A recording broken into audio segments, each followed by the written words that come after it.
On an afternoon in November 2007, a corporate jet waited in a hangar at Salt Lake International Airport. Its 4 passengers, scientists and executives from a global pharmaceutical company, were locked in negotiations with 3 men in a nearby building. They started getting on the phone about noon back east, and they kept doing that, and about 2 o'clock they walked in the room and said, okay, we're convinced you've got something here, and it's significant enough that we will write you a check big enough that you won't want to talk to anybody else. We said, we'll call you tomorrow. And we immediately adjourned into our conference room again to discuss the offer that they'd put on the table. How these men came together and the decision they made that day is the story of ASEA's genesis.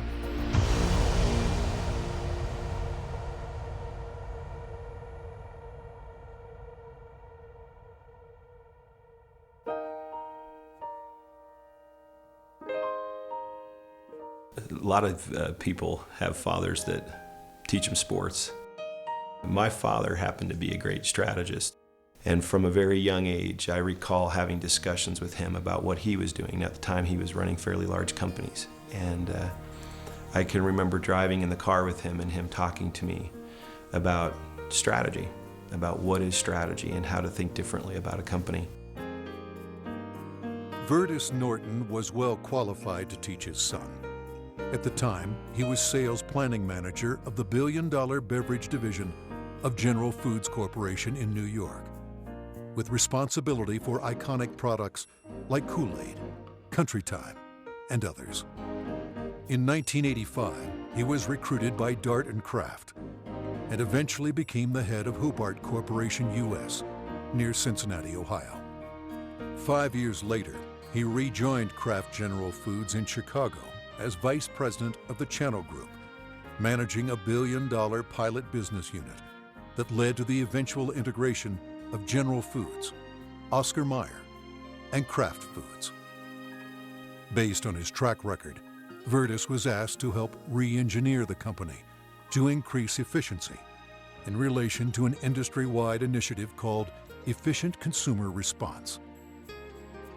In the subsequent 3 years, Kraft's ECR, or efficiency rating, moved from 10th to first place. I've known Vertus for over 25 years, and it was apparent to me immediately that here was a very special man. A man that had wonderful ethics, great business strategies, enthusiasm. There was no question that this man was going to be a huge success, and he is a success. Vertus retired from Kraft at age 57 and moved to Park City, Utah. We thought he would take retirement seriously. He did not. Shortly after doing some service for our church, he was asked to run a biotech company. He had a lab in Southern California, 5 PhDs reporting to him, a series of master's or graduate students as well, all doing work for him there. And he ran that for 4 years, and we thought he was done. But Vertus Norton was not done. Through his son Tyler, Vertus was introduced to another biotech company and invited to become a member of their board. I recall coming to the house one afternoon only to find books strewn about his desk, chemistry and biology books, and I said, now what in the world are you doing now? And he proceeded to tell me that he had been invited to sit on the board of this company that had an incredible technology.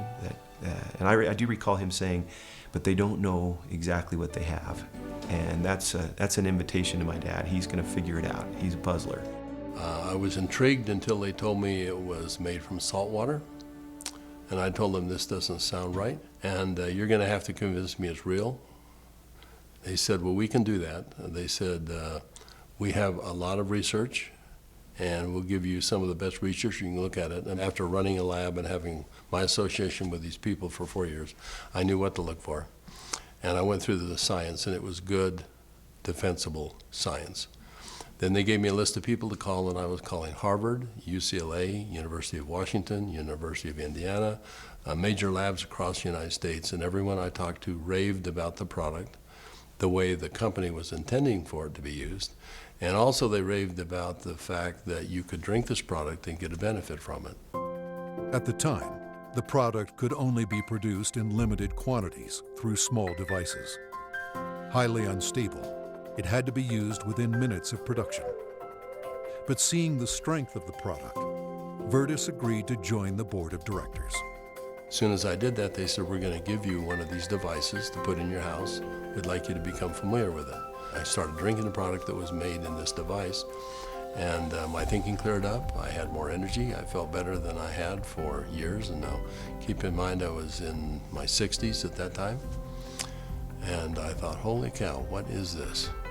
So I went to the first board meeting and found out that they were flat out of money. They were $1 million in debt. We said, let's see if we can help them find money. We tried for about 90 days, could not. Eventually, the company folded, and they actually merged it with another company, an energy company. And when that happened, that company started selling off assets. Meanwhile, a family in New Hampshire was embarking on a major change. Jim Pack had been a highly successful consultant in the telecommunications industry. His son, Joe, had secured a position on the United States ski team. Wanting Joe to achieve his dreams, the family moved to Park City to allow Joe to train with the U.S. freestyle team for the 2002 Winter Olympics.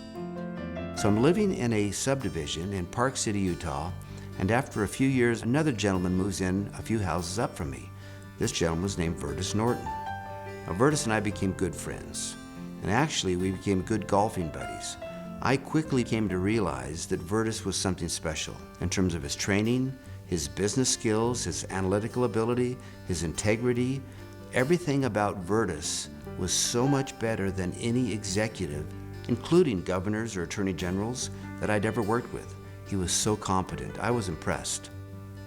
I made the decision on the golf course as we golfed, week after week. I said, I'm going to do something with this guy. One day we're golfing on the Park City Municipal Golf Course, and he's saying, I'm sitting on the board of this little company, and they've got a terrific product. I use the product. I've just found phenomenal results with this product, but the company's really mismanaged.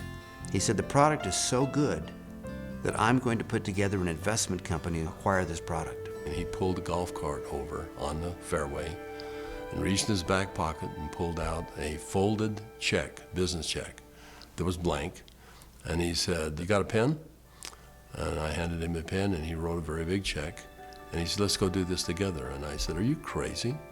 You don't even know what it is. And I said, Virtus, that's true, but I know everything about you. I know you've done your due diligence. If you're to the point where you want to form an investment company to acquire this technology, I want to be part of it. Let's do it together. And that was the start in the formation of ASEA. Of anybody that I've known, my favorite person is Jim Pack. I don't think just because he's brilliant. I think it's because he has drive and he engenders trust and confidence. And so we started down the road together, and over the course of a year, we discovered what the product was and why it worked. We developed what's called the mechanism of action. They discovered the product was based on redox biochemistry, a new field of science that emerged near the beginning of the 21st century.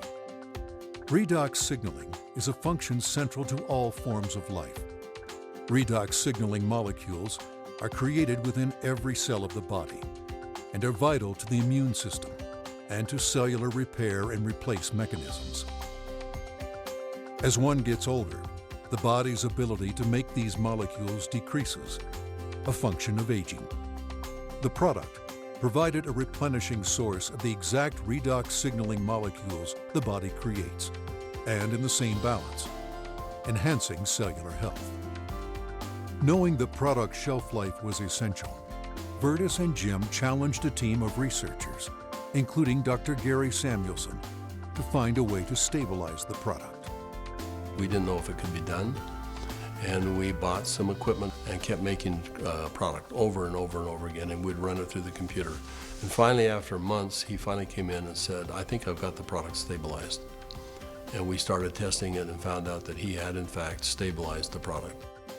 After stabilization had been achieved, Vertus and Jim met with a group of university scientists. We had told them that we had stabilized this mix of molecules, and they said, no, it can't be done. And we said, no, we have done it. And they said, no, it can't be done. And they were so adamant that they were slapping the table. And we said, well, wait a minute. We'll come back tomorrow and show you the product. So we took the product back the next day. Said, this is stabilized redox signaling molecules, both positive and negative molecules in the same bottle, stabilized. And they said, how in the world did you do this? So one of the big breakthroughs is the fact that we can stabilize molecules that you're not supposed to be able to do that. The molecules in ASEA are supposed to be fleeting. They should all return to salt and water in just a matter of minutes, and they don't. Meanwhile, Vertus's son Tyler had arrived at the pinnacle of his career in the financial services business. His father took occasion to explain to him the technology he and Jim Pack had acquired. He said to me, this is the product. He reminded me it was made from salt and water, and I was very concerned. At church the following Sunday, I was discussing some of the challenges of some of the members of our congregation, and I had a neighbor friend that we discussed the majority of that meeting, who, despite seeing a number of professionals and trying to solve a challenge that he had a significant issue, they were just not able to really help and find a solution for him. And it was then that this product popped into my mind. I wondered and asked, despite my doubts, could this help? Could this make a difference for him? I called Dad, and he said, of course it will help. Now, I didn't have that conviction at the time. He did, and he was willing to get some of that product. We got that product to my neighbor. And from that point forward, I felt confident that I had done my part. And given that I was still doubtful and even fearful, I kind of washed my hands from it. I think it was 3 months later when I received a phone call from the leader of our church. And he said, are you sitting down? And I said, don't start a call like that. What's wrong? And he said, this is good news. Are you sitting down? He proceeded then to tell me that he had just received some very good news, that my neighbor, whom we had given this product to months earlier, had received word that he was in fact improving and had improved a great deal. Of course, the question going through my mind was, well, did he drink this stuff? And that was what my church leader told me. He says, that's why I'm calling. He drank all of it, and he's confident that it's had a huge effect on his situation. I called my neighbor, and I needed for him to tell me what he had experienced. And he was quiet for a minute, as I recall, and said, do you have any idea what I think this has done for me and for my family? He began to tell me things that I've now heard multiple times over from people across all of North America, and how this product helped him and made a difference for his family. Frankly, this was a problem for me. This became a problem for me. It was my first indication that this could be real, this could be meaningful. By this point, Jim and my father had made a significant commitment to this product. They were moving forward. And I started to question kind of what I was doing, and feeling a need to get this product out to the world, watching the impact it was having. And I ultimately resigned in May of 2010 from a significant job, the job I'd spent the better part of 17 years getting to. And it was born of this sense and feeling that this product needed to be given to the world. I've known Tyler Norton for now over 20 years. He is a person who demonstrates integrity in all aspects of his business. He is able to motivate people to do things that are even beyond what they think they can do. You know, this came full circle for me about a few months ago.